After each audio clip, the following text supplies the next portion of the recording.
എല്ലാ കൂട്ടുകാർക്കും നല്ലൊരു രാത്രി ആശംസിച്ചുകൊണ്ട് നമുക്ക് നേരെ ഗീതുവിന്റെ ഗോവിന്ദന്റെ അടുത്ത ആഴ്ചയിലെ നല്ലൊരു പ്രൊമോ വിശേഷം കേട്ടാലോ. ആദ്യമായി കാണുന്നവരാണെങ്കിൽ ചാനൽ ഇഷ്ടപ്പെട്ട ഒന്ന് സബ്സ്ക്രൈബ് ചെയ്യാൻ മറക്കരുത്. വീഡിയോ ഇഷ്ടപ്പെടുവാണെങ്കിൽ ലൈക്ക് ചെയ്യാനും മറക്കരുത് കേട്ടോ. നമ്മുടെ മുന്നോട്ടുള്ള യാത്രയിൽ നിങ്ങളുടെ സപ്പോർട്ട് ലൈക്കുമാണ് നമുക്ക് ഏറ്റവും കൂടുതൽ പ്രചോദനമായി മാറിക്കൊണ്ടിരിക്കണേ. അപ്പൊ നമുക്ക് നേരെ നമ്മുടെ വിശേഷത്തിലേക്ക് അങ്ങോട്ട് പോയാലോ.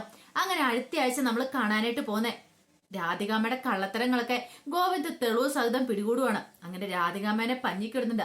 അതിന്റെ വിശേഷങ്ങളും പിന്നീട് അറക്കൽ കുടുംബത്തിലെ 3 ഗർഭിണികളുടെ കുറച്ച് ഗർഭകാല വിശേഷങ്ങളൊക്കെയാണ് നമ്മൾ അടുത്ത ആഴ്ച കാണാനായിട്ട് പോണേ.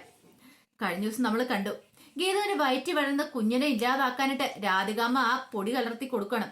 പക്ഷെ ചക്കിനെ വെച്ചത് കൊക്കിനെ കൊണ്ടുവന്നൊരു അവസ്ഥയായിപ്പോയി രാധികാമ്മയ്ക്ക്. അവസാനം രാധികാമ്മ അത് കുടിച്ച ആകെപ്പാടെ വെപ്രാളം വിഷമമായി. പിന്നീട് രേഖയുടെ നല്ല പണി തന്നെ കൊടുക്കുന്നുണ്ട്. രേഖ കാഞ്ചനയുടെയും മരുന്ന് കൊടുത്തു വിടുവാണ്. അത് വെറും മരുന്നായിരുന്നില്ല. കാരണം മോരും വെള്ളത്തിനകത്തേക്ക് നല്ല അസലായിട്ട് വിമ്മൊക്കെ കലക്കി ചേർത്ത് അങ്ങോട്ട് കൊടുക്കണേ. വയറ് നന്നായിട്ട് പോവുകയാണെങ്കിൽ ഒരു പക്ഷേങ്കില് രാധികാമ്മയുടെ എല്ലാ അസുഖങ്ങളും ഭേദമാണെന്നും രേഖയ്ക്ക് മനസ്സിലായി. കാരണം രേഖയ്ക്കറിയാം ഒരു പക്ഷെ ഗീതുവിന് വയറ്റി വളർന്ന കുഞ്ഞിനെ വരെ ഇല്ലാതാക്കാനായിട്ട് ഇവര് ശ്രമിക്കുമെന്നുള്ളത്. അപ്പൊ ഇങ്ങനെ ഒരു പണി കിട്ടിക്കഴിഞ്ഞപ്പോ തന്നെ രേഖയ്ക്ക് സംശയം ഉണ്ടായിരുന്നു. അതുകൊണ്ടാണ് കാഞ്ചനയുടെ കയ്യില് അങ്ങനെ അതൊക്കെ കലക്കി ആ മോരും വെള്ളം അങ്ങോട്ട് കൊടുത്തുവിട്ടെ. രാധികാമ്മ അത് കുടിച്ചിട്ട് ബാത്റൂമിലേക്ക് പോയിട്ട് ഛർദിയോട് ഛർദിയാണ്. അപ്പോഴേക്കും വരൺ അങ്ങോട്ട് വന്നു. വരനെ കണ്ടു രാധികാമ്മ പറഞ്ഞു, പൊക്കോണം എന്റെ മുന്നിൽ നിന്ന്. ഇത്ര സമയം എനിക്ക് വയറുവേദന മാത്രം ഉണ്ടായിരുന്നുള്ളൂ, ഇപ്പോഴെനിക്ക് ഛർദിയും കൂടെ ആയി. അമ്മേ, ഈ ഛർദിക്കുന്ന കൂട്ടത്തിൽ മിക്കവാറും ആ വിഷമരുന്ന് അകത്ത് ചെന്നിട്ടുണ്ടെങ്കിൽ അതങ്ങ് പൊയ്ക്കോളും എന്ന് പറയാം. ഇവിടെ നിന്ന് പോവാനായിട്ട് ഒരു കാര്യം ഞാൻ പറഞ്ഞേക്കാം, എന്നെ എത്രയും പെട്ടെന്ന് ഹോസ്പിറ്റലിൽ കൊണ്ടുപോടാന്ന് പറയാണ്. ഇത് കേട്ടപ്പോൾ വരും പറഞ്ഞു, അമ്മേ ഹോസ്പിറ്റലിൽ കൊണ്ടുപോയിട്ട് വല്ല കാര്യമുണ്ടോ? ഹോസ്പിറ്റലിൽ കൊണ്ടുപോയി ചെയ്യുമ്പോ അവര് പരിശോധിച്ച് നോക്കുമ്പോ എന്തെങ്കിലും അറിഞ്ഞിട്ടുണ്ടെങ്കിലോ നമ്മുടെ കള്ളത്തരം പിടികൂടില്ലെന്ന് ചോദിക്കാം. അത് ശരിയാ, ഇനിയിപ്പോ എന്ത് ചെയ്യും? തൽക്കാലത്തേക്ക് അമ്മ അനുഭവിക്കുക തന്നെ, അല്ലാതെ വേറൊരു മാർഗ്ഗമില്ലെന്ന് പറയാം. രാധികാമ്മ പറഞ്ഞു എന്റെ വയറേന്ന് പറഞ്ഞിട്ടിരിക്കുമ്പോഴത്തേനും രാധികാമ്മയ്ക്ക് പിന്നെ ലൂസ് മോഷനും തുടങ്ങി. കാരണം അതുപോലെ വിമ്മും സാധനങ്ങളൊക്കെ അല്ലേ കലിക്ക് അങ്ങോട്ട് കൊടുത്തിരുന്നേ. ഈ സമയം വരുണ കട്ട കലിപ്പോട് മുറിയിലേക്ക് എല്ലുവാണ്. അപ്പൊ രേഖ എവിടെ ഉണ്ടായിരുന്നു. രേഖയോട് വെച്ചു, നീ എന്ത് പരിപാടിയെ കാണിച്ചെന്ന് ചോദിക്കുക. എന്ത്? അല്ല, നീയാണോ കാഞ്ചനയുടെ കയ്യില് ആ മോരുമെള്ളം കൊടുത്തുവിട്ടെ? അത് അമ്മയ്ക്ക് വയറുവേദനയാന്ന് പറഞ്ഞോണ്ട്. എന്നിട്ട് നീ അതിനകത്ത് എന്നാ കളിക്കിയത്? ഞാൻ പ്രത്യേകിച്ചൊന്നും കളിക്കില്ല. സത്യം പറയടി, നീ അതിനകത്ത് വിമ്മൊക്കെ കളിക്കില്ലെന്ന് ചോദിക്കാം. അത് മാത്രമല്ല ക്ലോസറ്റ് ഒക്കെ കഴുകാനായിട്ട് ഉപയോഗിക്കുന്ന ലിക്വിഡ് ഒഴിച്ചില്ലെന്ന് ചോദിക്കാം. അയ്യോ, ഈ കള്ളത്തരൊക്കെ ആരാ പറഞ്ഞു തന്നേന്ന് ചോദിക്കാണ്. അത് കാഞ്ചന വന്ന് പറഞ്ഞു. ആ കാഞ്ചനക്ക വെറുതെ പറയുന്ന കേട്ടോ, അതൊന്നും വിശ്വസിച്ചേക്കല്ലെന്ന് പറയണം. ഇത് കേട്ട വരണോന്ന് എനിക്കറിയാം, നീ ആയിരിക്കും ഇതിന്റെ പിന്നിൽ നിന്റെ കുരുട്ടുബുദ്ധി. ഒരു കാരണവശാലും ഞാൻ അത് അനുവദിച്ചു തരില്ല എന്ന് പറയണം. രേഖ പറഞ്ഞു, ഞാൻ അങ്ങനെയൊക്കെ ചെയ്യുമെന്ന് വരുണേട്ടന് തോന്നുന്നുണ്ടോ വരുണേട്ട എന്നൊക്കെ പറഞ്ഞ് ഒഴിഞ്ഞു മാറാൻ ശ്രമിക്കുക. രേഖയ്ക്കറിയാം രാധികാമ്മയ്ക്ക് നല്ലൊരു പണി കൊടുക്കാൻ പറ്റിയ അവസരം. അങ്ങനെ കൊടുക്കാൻ പറ്റിയ സമയത്തും വെറുതെ ഇരുന്നിട്ട് കാര്യമില്ല. ഗീതുവിന്റെ വയറ്റി വീഴുന്ന കുഞ്ഞിനെ ഇല്ലാതാക്കാൻ വേണ്ടിയിട്ട് അവരെന്തോ ഒരു നാടകം കളിച്ച. പക്ഷെ അത് അവർക്ക് തന്നെ തിരികെ കിട്ടിയെന്നുള്ള കാര്യം മനസ്സിലായി. ഒരു പക്ഷേങ്കിൽ ആ ജ്യൂസിനെ എങ്ങാനും കുടിച്ചിരുന്ന ഗീതു അങ്ങനെ ആയിരുന്നെങ്കിലോ ഒന്ന് ഓർത്തു വെക്ക്. ചിന്തിക്കാൻ പോലും പറ്റില്ലായിരുന്നു ഗീതുവിന്റെ വയറ്റിൽ കിടന്ന കുഞ്ഞു പോയനും. അപ്പൊ ദുഷ്ടകൂട്ടങ്ങളാ ശരിക്കും അനുഭവിക്കട്ടെ എന്ന് അവളും വെച്ചു. ഇനിയിപ്പം രാധികാമ്മയ്ക്ക് ഛർദിയാണെങ്കിലും ഇതാണെങ്കിലും ആരോടൊന്നും പുറത്തൊന്നും പറയാൻ പറ്റത്തില്ല. പുറത്ത് പറഞ്ഞു കഴിഞ്ഞിട്ടുള്ള ആ പട പ്രശ്നം എന്താ ഏതാന്നൊക്കെ ചോദ്യം വരും. പിന്നീട് ചെക്കപ്പിന് കൊണ്ടുവരാനായിട്ട് തുടങ്ങുകയാണ് ഗീതുവിനെ. അപ്പത്തേനും ചെക്കപ്പിന് കൊണ്ടുപോകാൻ തുടങ്ങുന്ന സമയത്ത് ഗോവിന്ദ് പറഞ്ഞു, അല്ല ചെക്കപ്പിന് കൊണ്ടുപോകും, അപ്പൊ രഞ്ജുവിന്റെ കാര്യത്തിൽ ഒരു തീരുമാനം എടുക്കണ്ടേ? ധ്യാനിന് ഇവിടെ ഇല്ലാത്തതുകൊണ്ട് ധ്യാനിന് ചെക്കപ്പിന് കൊണ്ടുപോകാൻ പറ്റില്ല. പെട്ടെന്ന് ഗീതു പറഞ്ഞൊരു കാര്യം ചെയ്യാം, നമുക്ക് രഞ്ജുവിനെ കൂടെ വിളിക്കാന്ന് പറയണം. പക്ഷെ അപ്പൊ ഒരു കാര്യമുള്ള രേഖയുടെ കാര്യമാണ്. വരുണാണ് കൊണ്ടുപോകണ്ടേ. പക്ഷെ വരുൺ കൊണ്ടുപോകുന്നു തോന്നില്ല. പിന്നീട് രേഖയുടെ അടുത്തേക്ക് എന്നിട്ട് ഗീത ചോദിച്ചു, അല്ല വരുണേട്ടൻ വല്ലതും പറഞ്ഞോ? ചെക്കപ്പിന് പോകുന്ന കാര്യത്തെക്കുറിച്ച് പറഞ്ഞോന്ന് ചോദിക്കാം. ഇല്ലാന്ന് പറയണം. ഇത് കേട്ട് കഴിഞ്ഞപ്പോഴത്തേനും ഗീത പറഞ്ഞു, ഒന്നൊരു കാര്യം ചെയ്യാം, ഞങ്ങളോട് പോരെ, ഞങ്ങൾ കൊണ്ടാന്ന് പറയണം. അത് സാരില്ലാന്ന് പറയണം. വേണ്ട, എന്തായാലും രണ്ടുപേര് പോകുന്നുണ്ട്, അപ്പൊ ഒരുമിച്ച് പോവാൻ നമുക്ക്. രേഖച്ചും കൂടെ പോരാൻ പറയണം. അങ്ങനെ ഗോവിന്ദാണ് 3 ഗർഭിണികളെയും കൊണ്ട് പോകാനായിട്ട് തുടങ്ങുന്നത്. അങ്ങനെ കാറിലേക്ക് കയറാൻ സമയത്ത് ഗീതു രേഖയോട് പറഞ്ഞു, രേഖച്ച് ഫ്രണ്ടിൽ ഇരുന്നോളം പറയണം. അതെന്താ ഗീതു? അല്ല രേഖച്ചിക്ക് പുറയിൽ എന്നാ ഛർദിക്കൂലോ, അതുകൊണ്ട് രേഖച്ച് ഫ്രണ്ടിൽ ഇരുന്നോളം പറയാം. കാരണം 3 ഗർഭിണികളാ, അപ്പൊ അതുകൊണ്ട് ഒന്നും പറയാൻ പറ്റില്ല. കൂടുതൽ രേഖയ്ക്കാണ് ഇച്ചിരി ബുദ്ധിമുട്ടുള്ളത്, പുറയിരുന്ന് ഭയങ്കരമായിട്ട് ഛർദിക്കുന്നത്. അങ്ങനെ ഈ 3 ഗർഭിണികളെയും കൊണ്ട് ഗോവിന്ദ് നേരെ ഹോസ്പിറ്റലിലേക്ക് പോകണം. അപ്പൊ പോകുന്ന വഴിക്ക് രഞ്ജു ഒക്കെ ഭയങ്കര എൻജോയ്മെന്റില്ല. ആദ്യമായിട്ടാണ് ഇങ്ങനെ പോകുന്നത്, അത് 3 ഗർഭിണികളല്ലേ. അപ്പൊ അതിൻ്റെതായ ഒരു എക്സൈറ്റ്മെന്റ് 3 പേർക്കും ഉണ്ടായിരുന്നു. ഭയങ്കര സന്തോഷത്തോടായിട്ടാണ് അവര് പോകുന്നത്. പക്ഷെ ഗോവിന്ദിന്റെ ഗീതുവിന്റെ നെഞ്ചിനകത്തൊക്കെ ഒരു ഇടിപ്പുണ്ടായിരുന്നു. രഞ്ജുവിനെ കുറിച്ച് ഓർത്തിട്ട് തന്നെയായിരുന്നു ആ ഇടിപ്പ്. എന്തായി തീരെ എങ്ങനെയാണെന്ന് അറിയത്തില്ല. ഡോക്ടർ എന്താ പറയണത് പോലും പറയാൻ പറ്റില്ല. രഞ്ജുവിന്റെ കാര്യത്തിൽ മാത്രം പേടി. ബാക്കി എല്ലാരും ഓക്കെയാണ്. പക്ഷെ എന്നാലും രഞ്ജുവിന്റെ കാര്യം ഓർത്ത് കഴിയുമ്പോൾ അവൾക്കിനി എന്തെങ്കിലും സംഭവിക്കുമോ, അങ്ങനെ സംഭവിച്ചിട്ടുണ്ടെങ്കിൽ ചിന്തിക്കാൻ പോലും പറ്റുന്ന കാര്യമായിരുന്നില്ല. അങ്ങനെ ഹോസ്പിറ്റലിൽ ചെന്ന് ഓരോരുത്തരായിട്ട് ചെക്കപ്പിന് കയറ്റുക. ആദ്യം ഗീതനെ കയറ്റി. അപ്പൊ ഗീതന് ഡോക്ടറിനോട് കുഴപ്പമൊന്നുമില്ല, പിന്നെ മെഡിസിനെ കൊടുത്തു. അതിനുശേഷം രേഖേനെയും കയറ്റി. പിന്നെ അവസാനമാണ് രഞ്ജുവിനെ കൊണ്ട് കയറുന്നത്. അപ്പൊ രഞ്ജുവിനെ കൊണ്ട് കയറുന്ന സമയത്ത് ഗോവിന്ദന് പറയണമെന്നുണ്ട് ആ ഡോക്ടറോട് ഇന്ന കാര്യങ്ങളൊക്കെ. പിന്നീട് രഞ്ജു കയറിയിട്ട് ഇറങ്ങിയതിന് ശേഷമാണ് ഗോവിന്ദ ഡോക്ടറോട് കാര്യങ്ങളൊക്കെ പറയുന്നത്, രഞ്ജുവിന്റെ അസുഖത്തെ കുറിച്ചൊക്കെ. ഇതെല്ലാം കേട്ട് കഴിഞ്ഞപ്പോൾ ഡോക്ടർ പറഞ്ഞു, നമുക്കൊരു കാര്യം ചെയ്യാം, ഒരു വിദഗ്ധ ഒപ്പീനിയൻ തേടാന്ന് പറയാം. ഇപ്പൊ തൽക്കാലത്തേക്ക് ഈ മെഡിസിൻ ഒക്കെ കഴിക്കട്ടെ, അബോർട്ട് ചെയ്യുന്നതിന് ബുദ്ധിമുട്ടാന്ന് പറഞ്ഞല്ലോ, ഇനിയിപ്പൊ അബോർട്ട് ചെയ്യാൻ മേല, അല്ലെങ്കിൽ ഡെലിവറിക്കും ഭയങ്കര ബുദ്ധിമുട്ടുള്ള കാര്യമാണ്, എന്തും സംഭവിക്കും, ഒരു പക്ഷെ രഞ്ജുവിന്റെ ജീവന് നോക്കട്ടെ എന്ന് പറയണം. ഒരു വിദഗ്ധ ഒപ്പീനിയൻ കൂടി തേടിയതിന് ശേഷം മാത്രം നമുക്ക് എന്തെങ്കിലും തീരുമാനം എടുത്താൽ മതി എന്ന് പറയാം. പക്ഷെ ഗോവിന്ദന്റെ ഉള്ളിൽ നല്ല ടെൻഷനുണ്ട്. ഒന്നുമല്ലേലും വിജയലക്ഷ്മി അമ്മയുടെ മോളാണ് എന്നൊരു ചിന്തയാ ഗോവിന്ദന് മനസ്സിലേക്ക് വരുന്നത്. താൻ അവളുടെ രക്തമാണല്ലോ, അതുകൊണ്ട് തനിക്ക് അവളെ ചേർത്ത് പിടിക്കണം. ചേർത്ത് പിടിക്കാൻ പറ്റില്ല. അങ്ങനെ രഞ്ജുവിനെ പരമാവധി ഹാപ്പി ആക്കിയിട്ട് വെക്കാനായിട്ട് ഗോവിന്ദ് മാക്സിമം ശ്രമിച്ചു. അവളുടെ ആയുസ് എത്ര നാളത്തേക്കാന്ന് പറയാൻ പറ്റില്ല. ഡോക്ടർ പ്രത്യേകം വിധി എഴുതിയ കാര്യമോ ഒരു കാരണവശാലും ഗർഭിണി ആവില്ലെന്നുള്ളത്. പക്ഷെ എല്ലാം മറികടന്ന് ഗർഭിണി ആയിരിക്കുക. ഇനിയിപ്പോൾ അവൾക്ക് എന്താ സംഭവിക്കുന്ന പോലും അറിയത്തില്ല. അങ്ങനെ ഹോസ്പിറ്റലിൽ നിന്ന് തിരിച്ചു വരുന്ന വഴിയാളും രഞ്ജു ഭയങ്കര ഹാപ്പിയാ. പിന്നീട് ഗീതുവിനും രേഖയോടും ഒക്കെ പറയുന്നുണ്ട്, നമ്മൾ പ്രഗ്നന്റ് ആയിട്ടിരിക്കുന്ന സമയത്ത് നല്ല സന്തോഷമായിട്ടിരിക്കണം, എങ്കിൽ മാത്രമേ കുഞ്ഞിന് നല്ല സന്തോഷമൊക്കെ ഉണ്ടാവും എന്നുള്ളത്. പക്ഷെ അവർക്ക് സന്തോഷിക്കാൻ കഴിയില്ലല്ലോ, അവർക്കറിയില്ല രഞ്ജുവിന്റെ അവസ്ഥേനെ കുറിച്ചൊക്കെ. അങ്ങനെ വീട്ടിൽ വന്നു കഴിഞ്ഞപ്പോഴത്തേനും ഗോവിന്ദ് പറഞ്ഞു, ഇതങ്ങനെ വെറുതെ വിട്ട് കാര്യമില്ല, എത്രയും പെട്ടെന്ന് ധ്യാനെ വിളിച്ചു വരുത്തണം, പിന്നീട് ആ ഡോക്ടറെ പോയി കാണണം, എന്തെങ്കിലുമൊക്കെ തീരുമാനം എടുക്കണമെന്ന് പറയണം.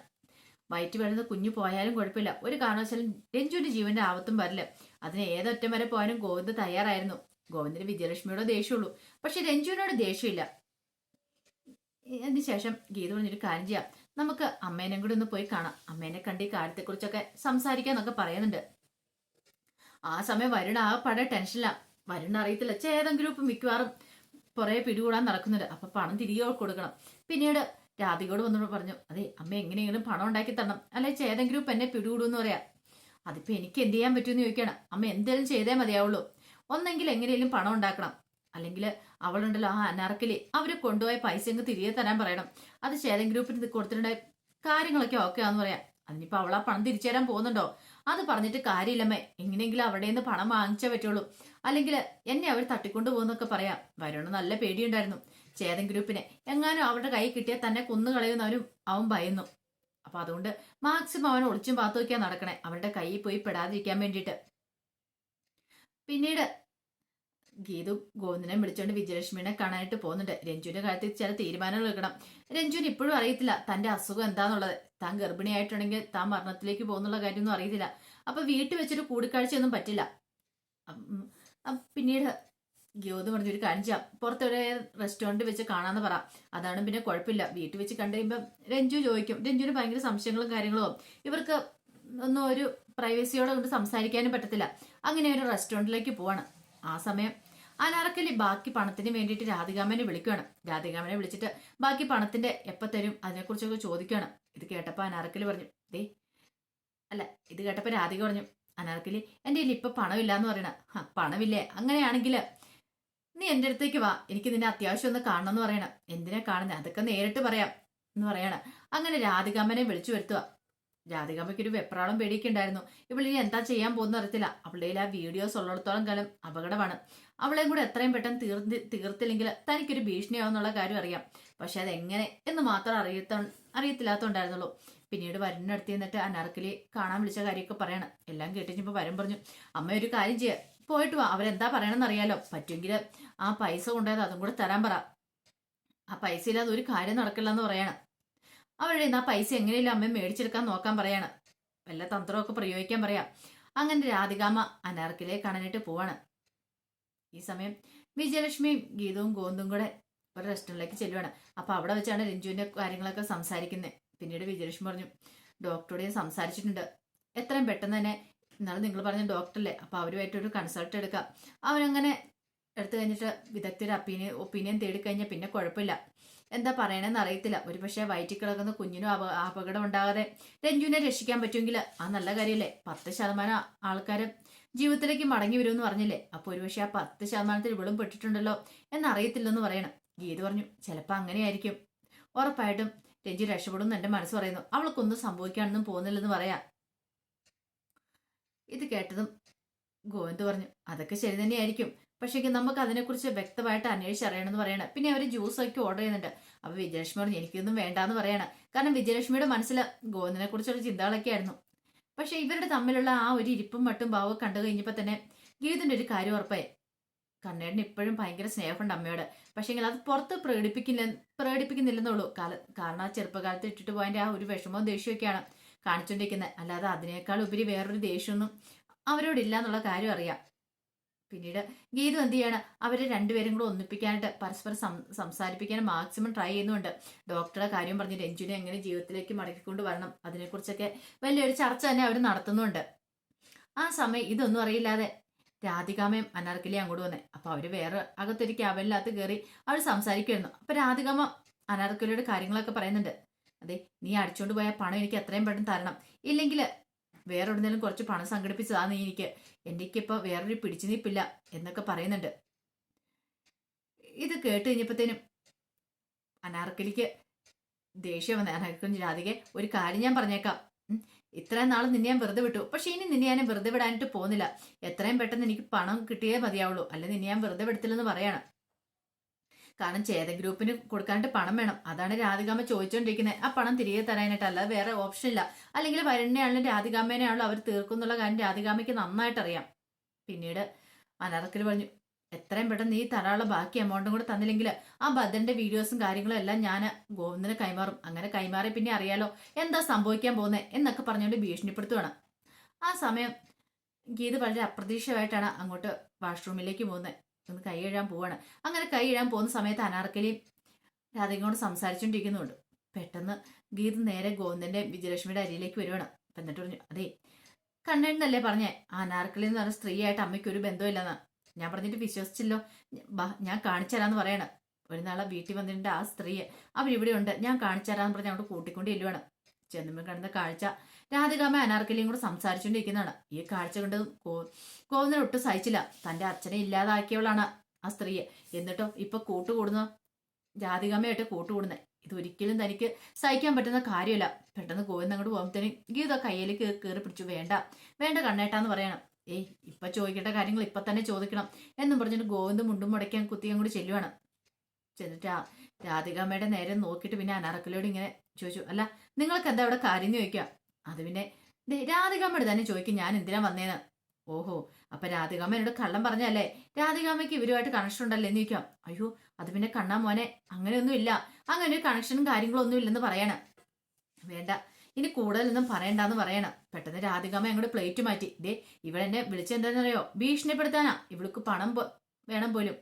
ഓരോ കാര്യങ്ങളൊക്കെ പറഞ്ഞ് ഭീഷണിപ്പെടുത്താൻ വന്നാ, അല്ലാതെ വേറൊന്നിനും അല്ല മോനെ എന്ന് പറയണം എന്നും പറഞ്ഞുകൊണ്ട് ഗോവിന്ദനെ കെട്ടിപ്പിടിക്കാൻ അങ്ങ് ചെല്ലുക. ഗോവിന്ദ് പെട്ടെന്ന് തന്നെ എന്ത് ചെയ്യണം, രാധികാമ്മനെ അങ്ങ് തള്ളി മാറ്റി അങ്ങോട്ട്. ദേ, ഇനി നിങ്ങളുടെ അടവ് അഭ്യാസം ഒന്നും എൻ്റെ അടുത്ത് വേണ്ട, പറഞ്ഞു കേട്ടല്ലോ, എനിക്ക് കാര്യങ്ങളൊക്കെ മനസ്സിലായി എന്ന് പറഞ്ഞിട്ട് ഗീതനോട് പറഞ്ഞു, ബാ ഗീതു എന്ന് പറയണം. ഗീതനെ കയ്യെ പിടിച്ച് വിജയലക്ഷ്മിനെ കൂട്ടിക്കൊണ്ടുകൊണ്ട് പോവാം. രാധികാമ്മ ഒരു ഞെട്ടലോട് നിൽക്കുവാണ്. രാധികാമ്മയ്ക്ക് മനസ്സിലായി തന്റെ കള്ളത്തരങ്ങളൊക്കെ മനസ്സിലായെന്നുള്ള കാര്യം. ഇനിയിപ്പോ എന്ത് ചെയ്യണം അറിയത്തില്ലാത്തൊരവസ്ഥയിലേക്ക് രാധികാമ്മ പോവാണ്. അപ്പൊ അതിന്റെ വിശേഷങ്ങളൊക്കെയാണ് കാണുന്നത്. ഇനിയിപ്പോ എന്താണെങ്കിലും വിജയലക്ഷ്മി മിക്കവാറും അറക്കൽ വീട്ടിലേക്ക് വരും. അത് മാത്രമല്ല, രഞ്ജുവിന് സർജറി ഉണ്ടെങ്കിൽ പല പല സത്യങ്ങളും പുറത്തു വരികയും ചെയ്യും. വിജയലക്ഷ്മി അല്ല രഞ്ജുവിന്റെ അമ്മ എന്നുള്ള സത്യം, അത് ആരാന്നുള്ള സത്യം പുറത്തു വരികയും ചെയ്യും. അപ്പൊ അതിന്റെ വിശേഷങ്ങളൊക്കെ നമുക്ക് എല്ലാവർക്കും കാത്തിരിക്കാട്ടോ. ഒരിക്കൽ കൂടി എല്ലാവർക്കും നല്ലൊരു രാത്രി ആശംസിച്ചോണ്ട് നിർത്തുന്നു. നന്ദി.